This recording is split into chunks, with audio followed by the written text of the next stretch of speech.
माळ्याच्या मळ्यामध्ये पाटाचं पाणी जात, गुलाब जाई जुई मोगरा फुलवित.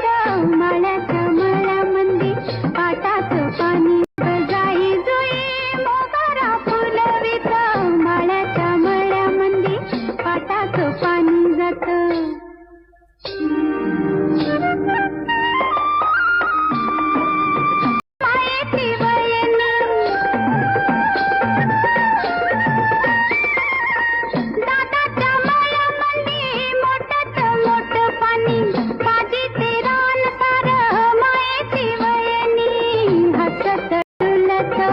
मोठ्याचं पीक येतं